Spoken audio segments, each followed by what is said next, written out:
Honorable members. On Wednesday, Parliament approved a government proposal to dissolve the Uganda Coffee Development Authority, UCDA, and transfer its functions to the Ministry of Agriculture. This followed a series of disagreements, especially by opposition members of Parliament, who argued that abolishing UCDA would lead to a sharp decline in coffee prices, which would negatively impact ordinary farmers. Others allayed fears that the proposal by the government would pave the way for the authorization of Uganda Vinci Coffee Company Limited to take monopoly over the control of coffee business in the country. In February 2022, the government entered into an agreement with Uganda Vinci Coffee Company Limited to, among others, establish and operate a coffee business.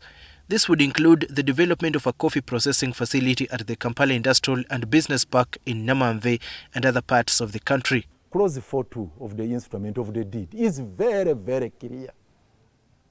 The intention was to create a monopoly, to give priority to Vinci over the local processing plants or farmers or whatever companies.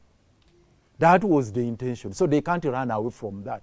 Uganda Vinci Coffee Company Limited has denied that it was given a monopoly over the coffee business in the country on several occasions. There was no way they could implement or enforce that particular clause when you had UCDA in existence, because UCDA essentially was regulating production of coffee in this country.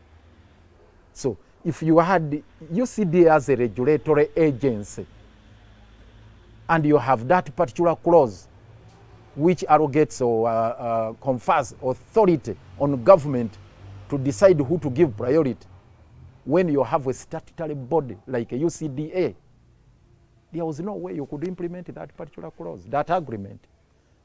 So the existence of UCDA constituted a clog, a stumbling block in the way of government to implement that particular clause, giving power, monopoly to Vinci to be able to process. Robert Byeruhanga, the chairperson of the Uganda Coffee Federation, told NTV that a number of critical players in the coffee sector previously met with President Museveni and even the parliament over the matter. In that MOU, the only thing that was problematic was called guarantee of supply. That was what was going to create a problem for us, because it meant that the Vinci Coffee Company would have to receive coffee first before others actually are able to export.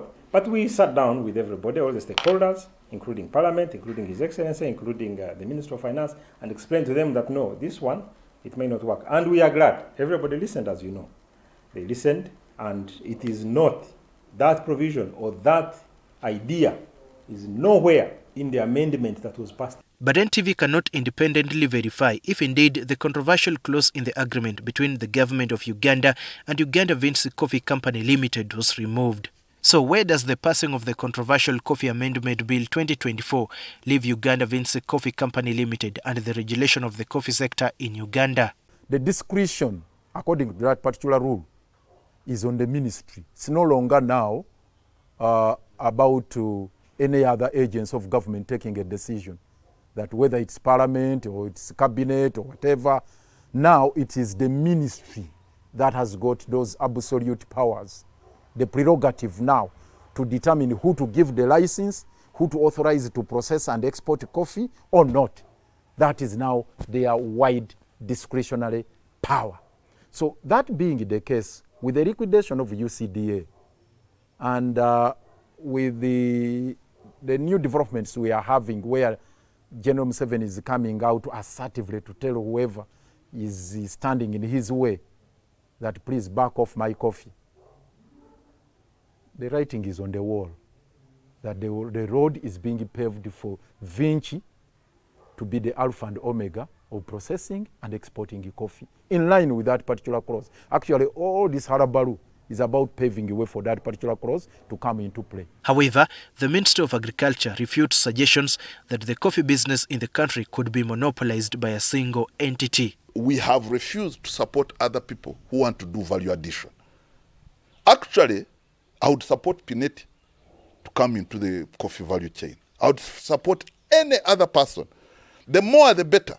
Because if you have many people trying to do value addition on coffee within Uganda, it means demand for coffee for the coffee bean will go up. And when the demand for the coffee bean goes up, what happens? The price will go up.